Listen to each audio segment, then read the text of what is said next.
Good morning दोस्तों। एक बार फिर सभी लोगों का स्वागत है हमारे YouTube channel Israel sir GS में।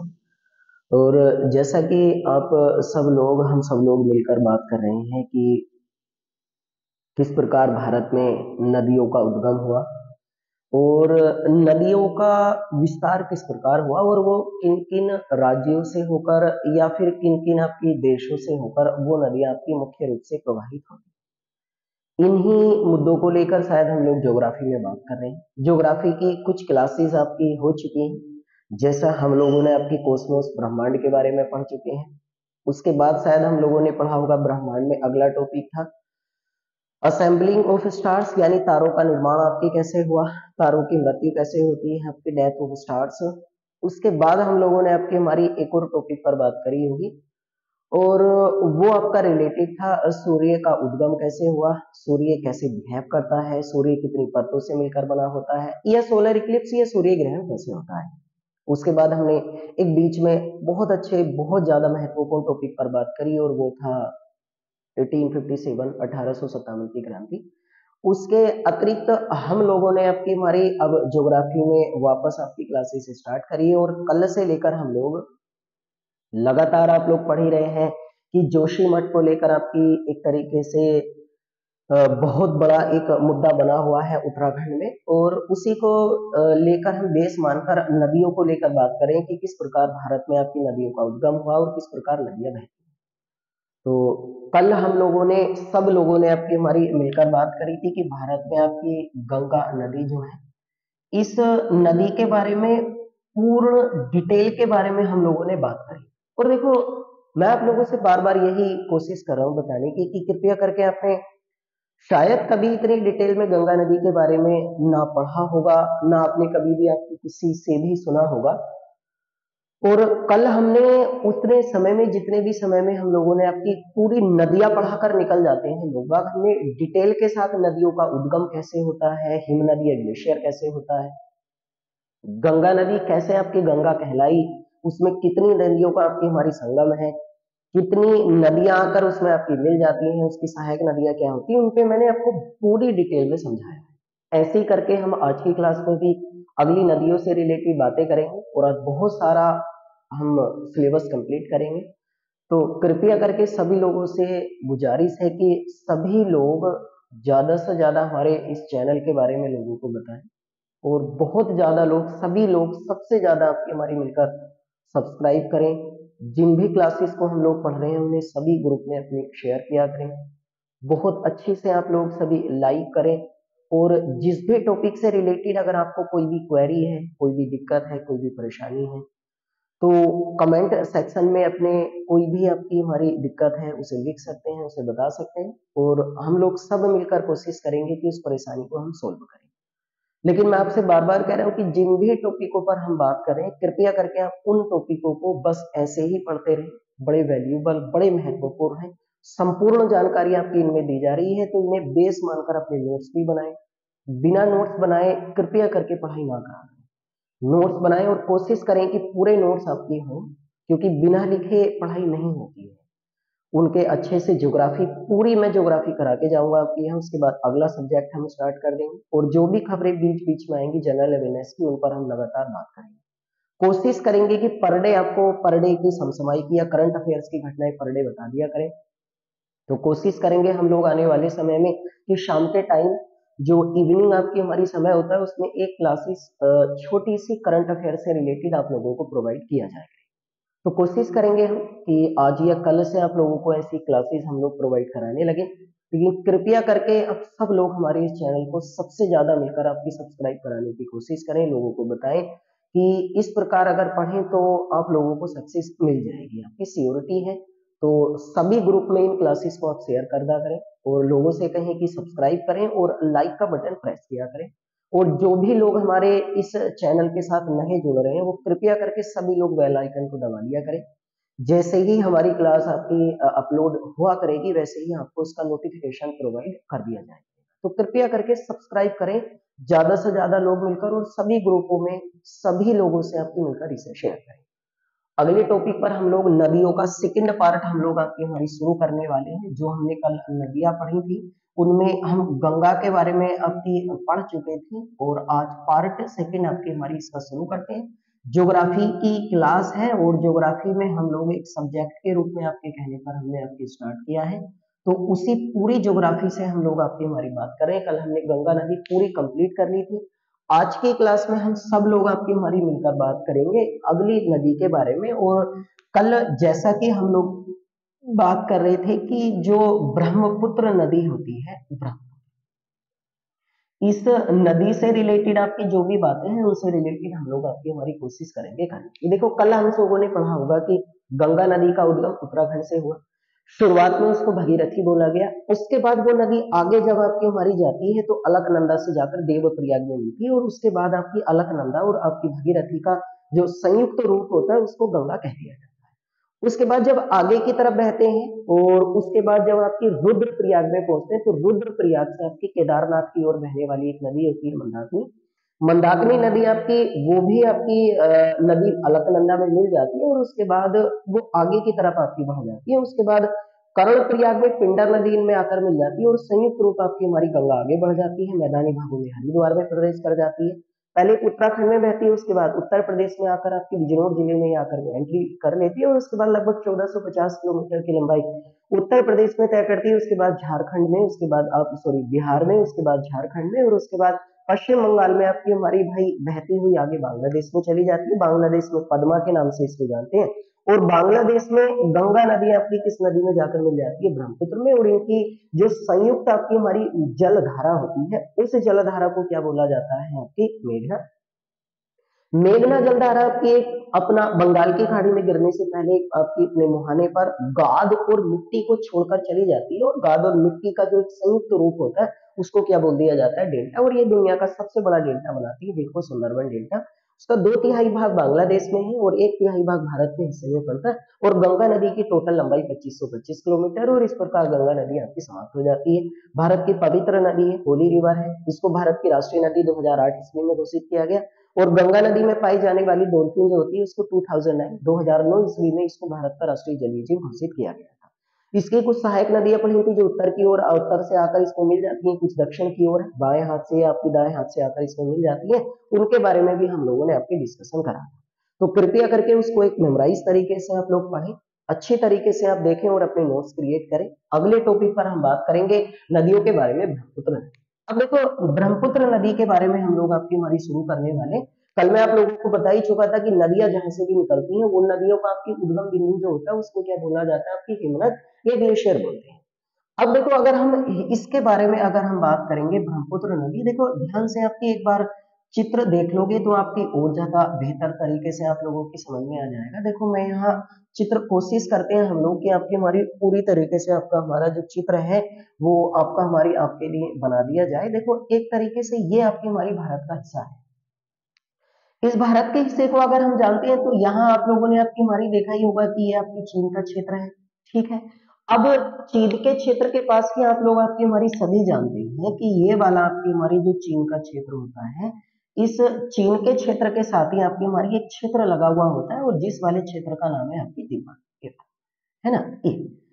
ये जो मैंने लाइन खींची है इसके नीचे आपकी हमारी ये सारा तिब्बत का क्षेत्र है। अब देखो तिब्बत में क्या है, यहाँ पर एक आपकी हमारी पर्वत श्रृंखला है, ये यहाँ पर एक पर्वत श्रृंखला है तिब्बत में और जिस वाली पर्वत श्रृंखला का नाम है आपकी कैलाश पर्वत श्रृंखला। देखो ध्यान से सुनते रहना, है ना। कैलाश पर्वत श्रृंखला है यहाँ पर तिब्बत में। कैलाश पर्वत श्रृंखला एक बहुत बड़ी आपकी हमारी पर्वत श्रृंखला है। अब इस कैलाश पर्वत श्रृंखला में बात करें तिब्बत में तो यहाँ पर एक लेक है, एक झील है और इस वाली झील का नाम है मानसरोवर झील। देखो ध्यान से आपकी सुनते रहेंगे तो आपकी बेहतर समझ में आएगा और नोट्स बनाए करके, है ना। मानसरोवर झील है, कैलाश पर्वत श्रृंखला में झील पड़ती है, दोनों तिब्बत में है मानसरोवर झील। इस मानसरोवर झील में आपकी हमारी एक ग्लेशियर है और उस वाले ग्लेशियर का नाम जो है वो रखा गया है आपकी आंगसी ग्लेशियर। आंगसी ग्लेशियर है आपकी हमारी इस वाला एक ग्लेशियर है जिस वाले ग्लेशियर का नाम क्या रखा गया? आंगसी ग्लेशियर। तो अब ये जो मानसरोवर झील है ना आपकी हमारी किस पर्वत श्रृंखला में पड़ेगी? कैलाश पर्वत श्रृंखला में। ये दोनों आपकी देखो मैंने यहाँ बनाया, ये दोनों यहाँ है, जहाँ ब्लैक कलर हो रहा है यहाँ है आपकी, ये तिब्बत वाले क्षेत्र में जो चीन के आगे आता है। तो इस आपकी कैलाश पर्वत श्रृंखला से और मानसरोवर झील से, और ग्लेशियर का नाम क्या हुआ आपकी आंगसी ग्लेशियर है। इस आंगसी ग्लेशियर से अगर हम बात करते हैं, ये वाला आपकी आंगसी ग्लेशियर जो होता है, तो इस वाले आंगसी ग्लेशियर से एक नदी आपकी हमारी निकलती है, और जिस नदी का नाम रखा जाता है शुरुआत में यरलुंग जंगपो, यरलुंग जंगपो कहते हैं, यरलुंग जंगपो, या फिर इस नदी को आपकी हमारी सापू बोल दिया जाता है, या फिर इस नदी को आपकी कहा जाता है सांगपो, या तो सापू कह देते हैं या सांगपो, या यारलुंग जंगपो कह देते हैं। ये नदी आपकी हमारी यहां से निकलती है मानसरोवर झील में आंगसी ग्लेशियर से, कैलाश पर्वत श्रृंखला से यहां से नदी निकलती है। अब देखो यहां से अगर नदी निकली तो ये आपकी हमारी हिमालय, कल हम लोगों ने समझा था कि हिमालय यहाँ है, तो हिमालय की ये जो आपकी हमारी नदी है जिसका मैंने नाम यहाँ लिखा है, ये हिमालय पर्वत श्रृंखला के पूरब की ओर बहती है। हिमालय जो हिमालय पर्वत श्रृंखला होता है इसके पूरब की ओर बहती है, ये हिमालय पर्वत श्रृंखला के आपके पूर्व की ओर बहती है। अब पूर्व की ओर जब बहती है तो हिमालय पर्वत श्रृंखला में एक पर्वत चोटी है आपकी नामचा बरवा, नामचा बरवा, ये एक पर्वत चोटी है ना, पर्वत चोटी है ये। अब हिमालय पर्वत श्रृंखला के पूर्व की ओर बहती हुई नामचा बरवा, देखो नामचा बरवा है, नामचा बरवा पर्वत चोटी के सहारे बहती हुई ये नदी जो होती है वो आपकी हमारी यू आकार में टर्न लेती है, यू आकार में टर्न लेती है इस प्रकार, है ना, इस प्रकार यू आकार में टर्न लेती है इस प्रकार आपकी, और यू आकार में टर्न लेने के बाद ये नदी जो है आपकी यारलुंग जंगपो, ये भारत के अरुणाचल प्रदेश राज्य में प्रवेश करती है, भारत के अरुणाचल, अरुणाचल प्रदेश में, है ना, भारत के अरुणाचल प्रदेश में प्रवेश करती है, और अरुणाचल प्रदेश में आपकी इस नदी का नाम है आपकी दिहांग। देखो ध्यान से सुन लेना, अरुणाचल प्रदेश में तो शुरुआत में नाम सांगपो या सापू या यारलुंग जंगपो हुआ, जैसे ही भारत के अरुणाचल प्रदेश राज्य में प्रवेश करी इसका नाम क्या रखा गया, दिहांग रखा गया। अरुणाचल प्रदेश आपकी हमारी, आपको पता ही होगा कि अरुणाचल प्रदेश आपकी भारत का आपकी हमारी ये हिस्सा है। उसके बाद अरुणाचल प्रदेश के बाद ये आपके भारत का ये वाला हिस्सा जो है ये आपकी हमारी कौन सा है, असम है। तो इस अरुणाचल प्रदेश से निकलने के बाद ये भारत के असम राज्य में प्रवेश करती है, और जैसे ही असम राज्य में प्रवेश करती है इसका नाम आपकी हमारी क्या रखा जाता है, ब्रह्मपुत्र रख दिया जाता है। ये है भाई कहानी ब्रह्मपुत्र की, याद रखेंगे, है ना। तो अब देखो अगर आपकी हमारी क्वेश्चन पूछा जाता है कि आपकी जो ब्रह्मपुत्र नदी है उसका उद्गम आपकी कौन सी पर्वत श्रृंखला से हुआ, कैलाश पर्वत श्रृंखला से। कौन सी झील से हुआ, मानसरोवर झील से। कौन सी ग्लेशियर से हुआ, आंगसी ग्लेशियर से। शुरुआत में इसको किस नाम से जानते हैं, तिब्बत में। तो तिब्बत में आपकी हमारी इसको जो नाम रखा गया है वो दो नाम रखे गए हैं, या तो यारलुंग जंगपो या सांगपो या सापू नदी के नाम से भी जानते हैं। भारत की सबसे पहले किस राज्य में आती है, अरुणाचल प्रदेश में, वहां इसका नाम क्या है, दिहांग।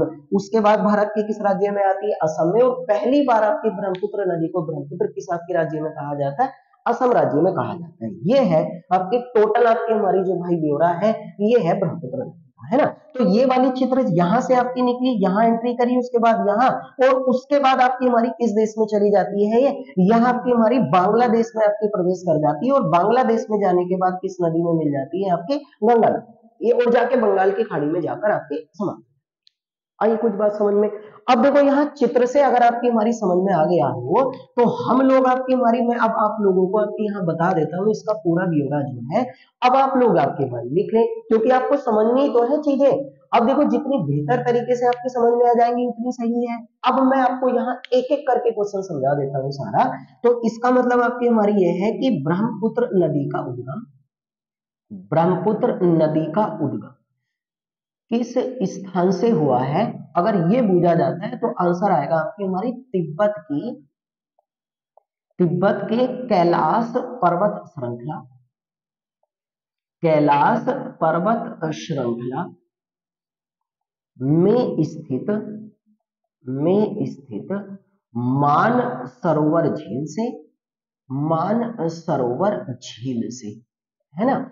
और अगर आपकी हमारी पूछा जाता है आपकी मानसरोवर झील में आंगसी ग्लेशियर से, आंगसी ग्लेशियर से, ठीक है, ये वाली बात लिख लेना।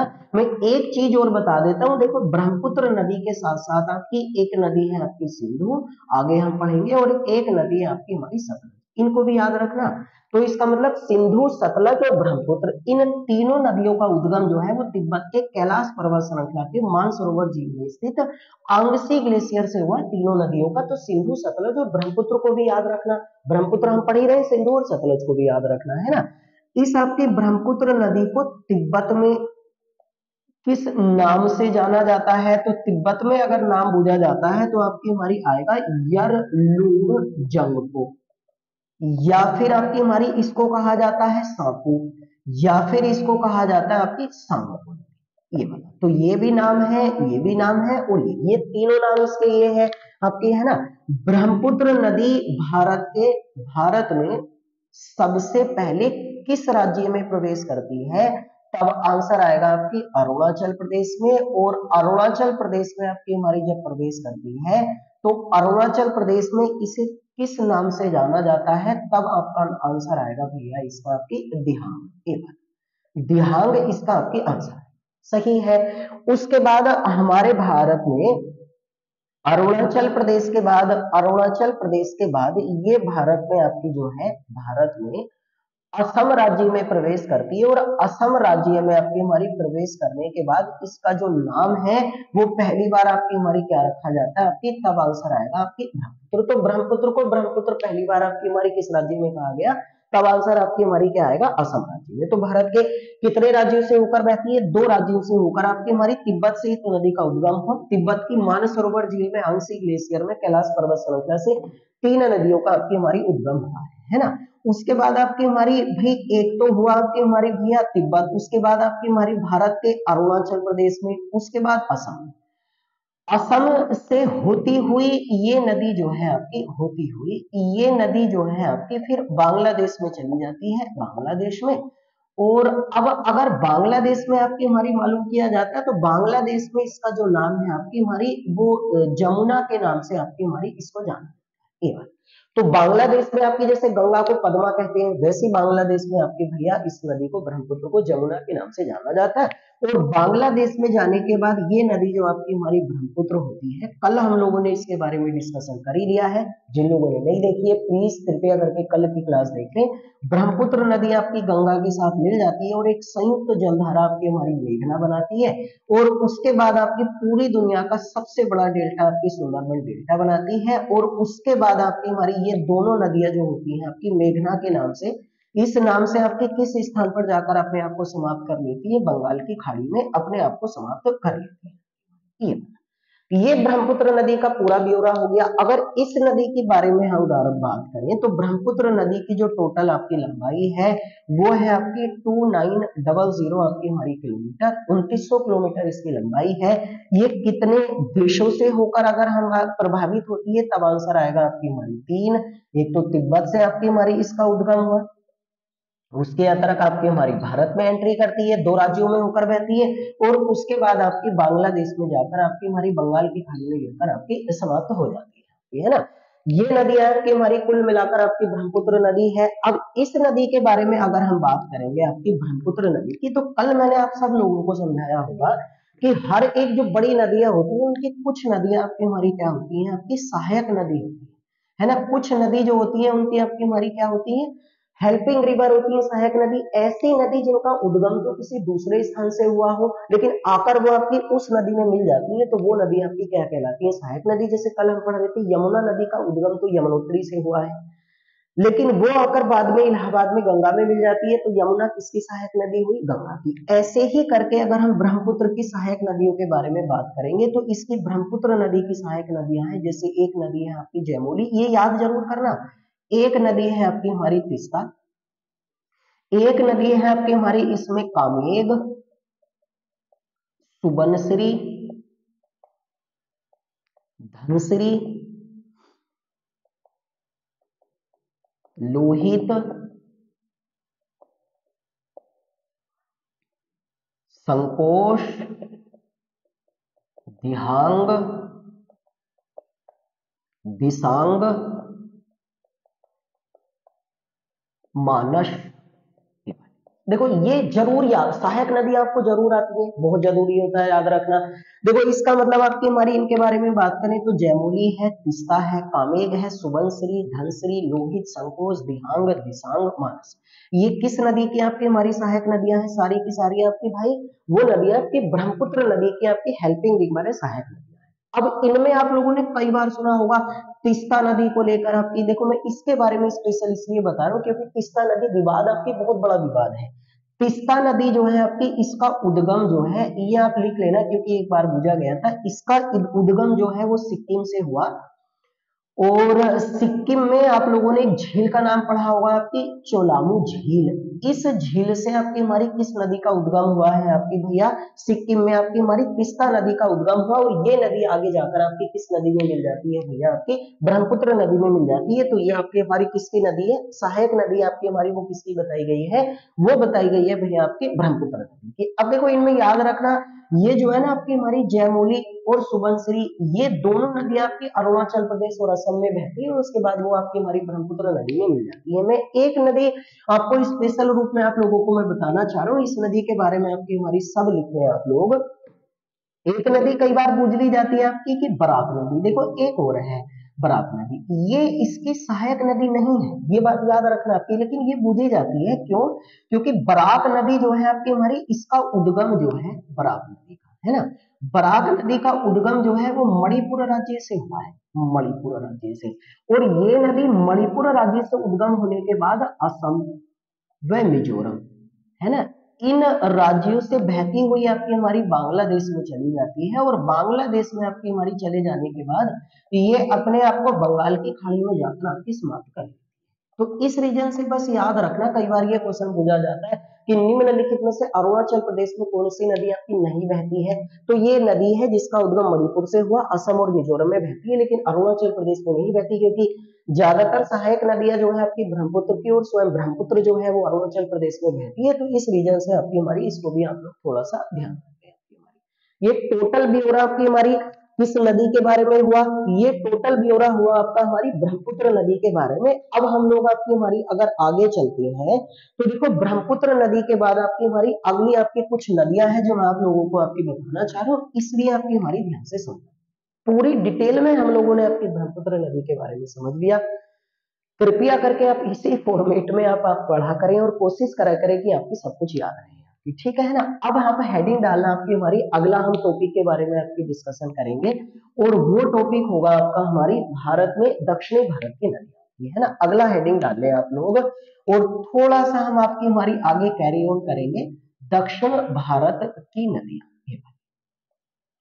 अब देखो अगर दक्षिणी भारत की हम नदियों के बारे में अगर हम बात करें तो आप मतलब तो समझ ही गए होंगे कि भारत आपके दो भागों में बटा हुआ है। एक क्लास मैंने आपकी पूरी एक डिटेल में पढ़ा रखी है आपको, एक क्लास हमने नौसेना अभ्यास के ऊपर पढ़ी थी, उसमें साउथ इंडियन स्टेट और आपकी नॉर्थ इंडियन स्टेट के बारे में पढ़ा था। तो कृपया करके आपकी उस क्लास को एक बार सर्च कर लें, तो उसे देखें, आप लोगों को पता चल जाएगा। देखो आपका होता क्या है, सब लोगों के बारे में मैं एक बार और बस आपके सामने आपकी हमारी समझाना चाह रहा हूँ कि जैसे करके अगर हम आपकी हमारी ये भारत की स्थिति है और इस भारत की स्थिति को यदि हम देखते हैं तो देखो ये है, ये भारत की टोटल स्थिति है। अब यहाँ से एक लाइन अगर खींचते हैं तो देखो क्या हुआ, इधर भारत की जैसे हम बात कर रहे थे, ये आपकी हिमालयी पर्वत श्रृंखला है ना। यहाँ भारत की बात करें पूर्व दिशा में तो बंगाल की खाड़ी है, इधर आपकी है ना बंगाल की खाड़ी, बे ऑफ बंगाल है। इधर भारत के अगर हम बात करते हैं पश्चिमी हिस्से में तो अरब सागर है ना। यहाँ बात करते हैं अगर नीचे आपकी हमारी तो यहाँ इंडियन ओशियन है, हिंद महासागर है। अब सब लोगों को इतना तो पता ही होगा। तो अब देखो आपकी बंगाल की खाड़ी में यानी कि जल का क्षेत्र है, ये भी जल का क्षेत्र है, ये भी जल का क्षेत्र है और इधर आपकी जल का क्षेत्र है। अब सब लोगों को पता होगा ना कि पृथ्वी का कोई भी हिस्सा, पृथ्वी का कोई भी हिस्सा जो तीन ओर से जल से घिरा होता है, तीन ओर से जल से घिरा होता है ना, उस वाले हिस्से को आपकी हमारी क्या बोला जाता है, प्रायद्वीप कहते हैं। ये बात, और उस वाले हिस्से को क्या कहते हैं, प्रायद्वीप। जैसे अगर जो हिस्सा आपकी जल से चारों ओर से घिरा होता है पृथ्वी का, उसे क्या बोल दिया जाता है, आपकी द्वीप या इंग्लिश में आपकी आइलैंड। ऐसी आपकी हमारी इसको क्या बोल दिया जाता है, प्रायद्वीप कहते हैं। अब इसका मतलब भारत आपकी अरब सागर से पश्चिमी दिशा में घिरा हुआ है, बंगाल की खाड़ी से पूर्वी दिशा में घिरा हुआ है, और दक्षिणी दिशा में आपकी हिंद महासागर से घिरा हुआ है तीन ओर से। उत्तरी दिशा में आपकी जल नहीं है, हिमालय पर्वत श्रृंखला है। तो इसका मतलब भारत जो हुआ वो किसका आपकी एग्जाम्पल है, एक प्रायद्वीप का एग्जाम्पल है। तो इसका मतलब भारत एक प्रायद्वीप। अब श्रीलंका यहाँ स्थित है, तो श्रीलंका की एक और आपकी हमारी बंगाल की खाड़ी है, एक और हिंद महासागर, एक और अरब सागर, एक और बंगाल की खाड़ी। तो श्रीलंका किसका उदाहरण है, द्वीप का, देश भी है और आइलैंड भी है। भारत एक देश भी है और किसका उदाहरण है, प्रायद्वीप का। अब हम लोगों ने जैसे हेडिंग डाला दक्षिणी भारत की नदियां, तो इसका मतलब अब देखो मैंने आपको कल भी समझाया होगा। अब ये वाला हिस्सा जो है आपकी, इस वाले हिस्से को हम लोग जो कहते हैं ना, भारत के आपकी जो पूर्वी दिशा बंगाल की खाड़ी, इस वाले हिस्से को हम भारत में आपकी हमारी जो बोलते हैं वो बोला जाता है आपकी हमारी पूर्वी घाट। ये वाला पूर्वी घाट, ठीक है। ये वाला जो हिस्सा होता है भारत में जिसकी हम बात करें, इस वाले हिस्से को हम भारत में आपकी हमारी कहते हैं पश्चिमी घाट। ये बात पश्चिमी घाट, इसको पश्चिमी घाट बोल दिया जाता है। अब जैसे हमने वो हेडिंग डाला दक्षिणी भारत की नदियां, तो इसका मतलब ये हुआ कि हम लोग आपकी हमारी प्रायद्वीपीय भारत की नदियों के बारे में पढ़ेंगे। तो इसका मतलब ये है कि दक्षिणी भारत, यानी कि दक्षिणी ब्रैकेट में लिख लेना आपकी हमारी प्रायद्वीपीय भारत में, यहाँ लिख रहा हूं इसको ध्यान से सुनना है ना। दक्षिणी भारतीय प्रायद्वीपीय भारत में नदियां, नदियां कह लो या फिर आपके हमारी ये कह लो कि जल विभाजक जो हुआ है, जल विभाजक का कारण लिखना भी है इस वाली बात को। जल विभाजक का कारण जो है वो पश्चिमी घाट है, ना कि पूर्वी घाट है। तो जल विभाजक का जो कार्य है आपकी हमारी वो पूर्वी घाटों के द्वारा नहीं किया जाता, बल्कि आपकी हमारी किन घाटों के द्वारा किया जाता है, पश्चिमी घाटों के द्वारा। जल विभाजक का मतलब जल को दो भागों में बांटना है कि ये वाला जल इधर हो गया, ये वाला जल। तो कौन से घाटों के द्वारा किया जाता है, पश्चिमी घाटों के द्वारा। तो इसका मतलब ये कह सकते हैं कि ये पश्चिमी घाट वो वाला है आपकी हमारी जिसका विस्तार उत्तर से दक्षिण की ओर हुआ, कि जिस चित्र में आपको लोगों को आपकी हमारी यहाँ दिखाई दे रहा होगा कि पश्चिमी घाट यानी कि आपकी ये नॉर्थ है, और नॉर्थ से आपकी हमारी साउथ डायरेक्शन की ओर आपके इसका विस्तार हुआ है। और इसे आपकी हमारी भाई पश्चिमी घाटों को जल विभाजक का कारण आपकी दक्षिणी भारत में आपकी हमारी कहा जाता है। तो इसका मतलब ये हम कह सकते हैं कि भारत में अगर हम बात करेंगे तो सब लोगों को आपकी हमारी पता होगा कि दक्षिणी भारत में अगर हम बात करेंगे, तो जैसे मैंने अभी ये चित्र बनाया था, तो इसमें बात करें तो यहाँ आपकी हमारी भाई गुजरात है ना, यहाँ गुजरात है। उसके बाद नीचे बात करेंगे आपकी तो महाराष्ट्र है ना। उसके बाद यहाँ आपकी गोवा है, उसके बाद यहाँ आपकी हमारी कर्नाटक है, और उसके बाद यहाँ का राज्य सबसे नीचे वाला जो इधर राज्य पश्चिमी घाटों में वो केरल है, इधर तमिलनाडु, आंध्र प्रदेश, उड़ीसा और पश्चिम बंगाल है। एक क्लास हमारी पूरी है, उसमें देख लेना। तो इसका मतलब ये हुआ कि दक्षिणी भारत की जो नदियां हैं, जिनको प्रायद्वीपीय भारत की नदियां भी बोला जाता है, प्रायद्वीपीय भारत की नदियां भी बोला जाता है, इनमें अगर हम बात करेंगे तो इनमें अधिकांश का उद्गम जो है आपकी हमारी वो कहां से हुआ है, वो पश्चिमी घाटों से हुआ। तो इन नदियों का उद्गम ज्यादातर आपकी किन घाटों से हुआ, पश्चिमी घाटों से आपकी इनका नदियों का उद्गम हुआ, चाहे वो महाराष्ट्र से कह ले या फिर आपके से कह ले। हुआ कि नहीं हुआ है, तो इन्हीं नदियों के। अब गुजरात की यहाँ अगर हम बात करेंगे, यहाँ यहाँ इस आपकी हमारी बगल में, तो यहाँ आपकी मध्य प्रदेश पड़ता है, ठीक है। यहाँ अगर हम बात करेंगे मध्य प्रदेश के बिल्कुल नीचे आपकी, तो यहाँ राज्य जो है वो भारत में छत्तीसगढ़ पड़ता है। तो अब ये भी तो पश्चिमी घाटों का हिस्सा होंगे ना।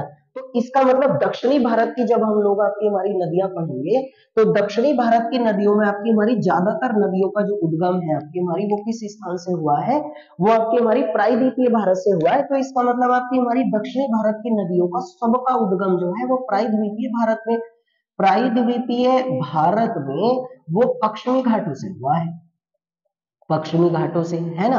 अब इन्हीं में अगर हम सुने आपकी हमारी ध्यान से, तो एक आपकी हमारी नदी जो मुझे सबसे ज्यादा महत्वपूर्ण लगती है वो लिखना आपकी, तो दक्षिणी भारत की, है ना, दक्षिणी भारत की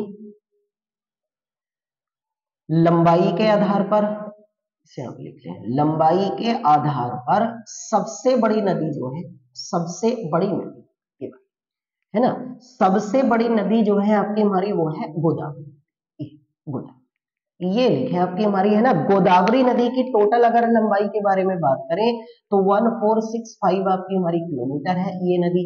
अगर इस नदी के हम लोग आपकी हमारी उद्गम के बारे में बात करेंगे, तो गोदावरी नदी का उद्गम जो है वो हमारे भारत में महाराष्ट्र राज्य में नासिक क्षेत्र के एक आपकी छोटी सी आपकी हमारी क्षेत्र है और उसका नाम है भैया आपकी हमारी त्र्यंबकेश्वर। त्र्यंबीय त्र्यंबकेश्वर। यहां से आपकी हमारी किस नदी का उद्गम हुआ है? गोदावरी नदी का। तो इसका मतलब नासिक किस नदी के तट पर हुआ? तो गोदावरी नदी के तट पर हुआ। त्र्यंबकेश्वर से, त्र्यंबकेश्वर कहां पड़ता है? महाराष्ट्र राज्य में पड़ता है। यहां से किस नदी का उद्गम हुआ? गोदावरी। अब ये गोदावरी नदी आपकी हमारी जो है महाराष्ट्र से निकलने के बाद, महाराष्ट्र से यहां से उद्गम हो जाने के बाद अगर हम भारत में देखेंगे तो गोदावरी नदी जो है आपकी हमारी, ये नदी हमारे भारत में वो तेलंगाना है आपकी, है ना। महाराष्ट्र से निकलने के बाद आपकी तेलंगाना है, उसके बाद आंध्र प्रदेश है ना, उसके बाद आपकी मध्य प्रदेश है, उसके बाद आपकी छत्तीसगढ़ है, छत्तीसगढ़ है, उसके बाद आपकी उड़ीसा है, उड़ीसा के बाद आपकी कर्नाटक है, कर्नाटक। इन राज्यों से होकर प्रवाहित होती है और अपने आप को हमारी बंगाल की खाड़ी में जाकर ये नदी आपकी हमारी समाप्त हो जाती है। तो इसका मतलब इसका जो आपकी हमारी प्रवाह क्षेत्र है वो इन सब राज्यों में हुआ। प्रवाह क्षेत्र के बारे में बात करें, टोटल लंबाई 1465 किलोमीटर है। कहां पर जाकर समाप्त होती है? बंगाल की खाड़ी में। तो इसका मतलब आपकी ये नदी भी आपकी किस दिशा में बहती है? पूर्व की ओर आपकी हमारी प्रवाहित होती है। पूर्व की ओर ये नदी आपकी हमारी प्रवाहित होती है। अब इस नदी के बारे में अगर हम बात करेंगे तो इस नदी की कुछ आपकी सहायक नदियां हैं, है ना। इस नदी के बारे में अगर हम बात करेंगे तो इस नदी की भी कुछ आपकी हमारी सहायक नदियां होंगी। अब सहायक नदियां मैं आप लोगों को आपकी हमारी बता ही रहा हूं कि ये सबसे ज्यादा आप लोगों को आती है। जैसे आपकी एक पूर्णा है ना, जैसे वर्धा है, जैसे प्राणहिता है, प्राणहिता, जैसे आपकी हमारी वैनगंगा है, वैनगंगा, है ना। ये कुछ प्रमुख आपकी हमारी नदियां हैं जो आपकी हमारी इसमें आपकी हमारी प्रमुख रूप से आपकी प्रवाहित होती हैं। जैसे एक नदी और है आपकी मंजीरा है, ये आप जरूर लिखें। पूर्णा, वर्धा, प्राणहिता, वैनगंगा और मंजीरा जो है ये किसकी सहायक नदियां हैं? गोदावरी नदी की सहायक नदियां। अब इसका अपवहन क्षेत्र जो है दक्षिणी भारत की सबसे लंबी नदी है, मतलब लंबाई के आधार पर बात करें तो पश्चिमी घाटों में आपकी इसका उद्गम हुआ। इस नदी को आपकी हमारी अगर हम बात करेंगे आपकी गोदावरी नदी जो है, तो गोदावरी नदी को हमारे दक्षिण गंगा के नाम से भी इसको जानते हैं। दक्षिण की गंगा नहीं, केवल दक्षिण गंगा या वृद्ध गंगा के नाम से आपकी किस नदी को जाना जाता है? तब आंसर क्या आएगा? गोदावरी। दक्षिणी की गंगा नहीं, आगे मैं पढ़ाऊंगा आप लोगों को आपकी कि दक्षिण की गंगा अगर पूछा जाता है ना, दक्षिण की गंगा, तब आंसर आपकी चेंज हो जाएगा और दक्षिण की गंगा के नाम से आपकी कावेरी नदी को जाना जाता है। ये अलग है, उसका रीजन भी हम लोग समझेंगे। तो दक्षिण गंगा या वृद्ध गंगा के नाम से आपकी गोदावरी को इतने क्षेत्रों में प्रवाहित। अब ऐसे ही करके मैं आप लोगों को आगे भी आपकी हमारी जो भी महत्वपूर्ण या प्रमुख नदियां होंगी उनके बारे में हम लोग आपकी हमारी डिस्कशन करेंगे। आगे भी हम लोग आपकी हमारी पढ़ेंगे इन नदियों के बारे में। तो कृपया करके आप सब लोग आपकी हमारी जितनी भी नदियां होती हैं मैं बड़ी महत्वपूर्ण ढंग से आप लोगों को, देखो ब्रह्मपुत्र पूरी क्लैरिफाई मैंने आप लोगों के लिए करी, गोदावरी नदी आपकी हम लोगों ने पूरी आपकी हमारी इसके बारे में करी। अब इसके बारे में बात करें, जैसे हम कह रहे थे कि दक्षिण की गंगा, अगर इसके बारे में बात करें तो किस नदी को कहते हैं? कावेरी। अब अगर हम कावेरी नदी के बारे में बात करें तो कावेरी नदी का जो उद्गम है आपकी हमारी वो हुआ है आपकी कर्नाटक। ये बात कर्नाटक में इस नदी का उद्गम आपकी ब्रह्मगिरी की जो पहाड़ियां होती हैं ना, ब्रह्मगिरी की पहाड़ी, इस आपकी हमारी पहाड़ियों से किस नदी का उद्गम हुआ? कावेरी। कावेरी नदी की अगर हम लंबाई के बारे में बात करें तो इसकी लंबाई है आपकी 805 किलोमीटर, आपकी हमारी इसकी टोटल लंबाई है। अगर कावेरी नदी की बात करें तो इसका जो प्रवाह क्षेत्र है, इसका प्रवाह क्षेत्र आपकी हमारी एक तो केरल में आपकी है ना, कर्नाटक से होकर तो आपकी इसका उद्गम हुआ तो वहां बहेगी। एक है आपकी हमारी भाई तमिलनाडु में, तमिलनाडु है, और इसके अतिरिक्त आपकी पांडिचेरी में थोड़ा बहुत हिस्सा आपकी हमारी प्रवाहित होता है और ये नदी भी आपकी हमारी जाकर समाप्त हो जाती है बंगाल की खाड़ी में। ये नदी भी आपकी हमारी जाकर जो है वो अपने आप को समाप्त कर लेती है। ये कावेरी नदी है। कावेरी नदी अगर हम बात करें आपकी हमारी कावेरी नदी के बारे में तो इस नदी की लंबाई देखो ये होगी, कितने राज्यों से होकर ये प्रवाहित होती है? दक्षिण की गंगा के नाम से किसको जाना जाता है? कावेरी नदी। कावेरी नदी आपकी बंगाल की खाड़ी में गिरने से पहले एक बहुत बड़ा हमारे भारत में, अगर मैं आगे आप लोगों को पढ़ाऊंगा आपकी बांध वाला, जिसको इंग्लिश में आपकी डैम कहते हैं, भारत में आयतन के आधार पर आपकी हमारी अगर हम बात करें तो सबसे बड़ा आपकी बांध जो है उसका नाम है आपकी शिव समुद्रम, है ना। शिव समुद्रम बांध आपकी हमारी, वो शिव समुद्रम बांध आपकी किस नदी पर बना हुआ है, आपकी वो कावेरी नदी पर ही बना हुआ है। ये कावेरी नदी का पूरा भी हो रहा है, इतने राज्यों से होकर यहाँ से उद्गम हुआ है आपकी, है ना। अगर कावेरी नदी के बारे में बात करें आपकी हमारी, तो इसके कुछ आपकी हमारी भाई लिख लें आप लोग। इसकी अगर हम लोग आपकी सहायक नदी के बारे में बात करेंगे, तो कावेरी नदी की आपकी जो सहायक नदियां हैं, इनके बारे में सब लोग आप आपकी लिख लें, क्योंकि कावेरी नदी जो होती है, इसकी सहायक नदियां भी आपकी बोली जाती हैं। जैसे कावेरी नदियां की आपकी, जैसे एक तो अमरावती का नाम सुना होगा, है ना, अमरावती। एक है आपकी हेमवती, हेमवती, है ना। कमरावती, अमरावती और हेमवती, ये सबसे प्रमुख आपकी हमारी किसकी है, ये सबसे प्रमुख आपकी हमारी सहायक नदियां हैं आपकी भवानी, एक आपकी हमारी, और कावेरी, है ना, भवानी और कावेरी, ये आप जरूर लिख लें भाई। अमरावती, हेमवती, भवानी और कावेरी, ये किसकी सहायक नदियां हैं आपकी, कावेरी नदी की। तो ये पूरा भी हो रहा है। अब जो भी नदियां रह गई उसके ऊपर भी हम लोग डिस्कशन करेंगे, लेकिन देखो पूरी ही डिटेल में पढ़ रहे हैं, इसमें कोई भी ऐसा नहीं है कि हम पढ़ाई के साथ कोई भी समझौता करें। तो कृपया करके सभी लोग आपकी हमारी इस चैनल के बारे में लोगों को आपके शेयर करें, बताएं, ज्यादा से ज्यादा आपकी वीडियो को पसंद किया करें, लाइक करें, और जो भी आपकी क्वेरी हो उसको कमेंट सेक्शन में आप लोग पेन डाउन करें, नोट करें, और उस पर हम लोग सब मिलकर आपकी सोल्यूशन ढूंढेंगे, सॉल्यूशन सर्च करेंगे, और आने वाले समय में ज्यादा से ज्यादा लोगों तक हमारे इस चैनल के बारे में बताएं। ऐसी ही महत्वपूर्ण क्लासेस के साथ हम लोग बात करते रहेंगे। कृपया करके आपकी अच्छे से आप लोग पढ़ाई करते रहिए और बने रहिए हमारे साथ, क्योंकि पूरी पूरी कंप्लीट तरीके से हम लोग आपके साथ मिलकर पढ़ाई करते हैं।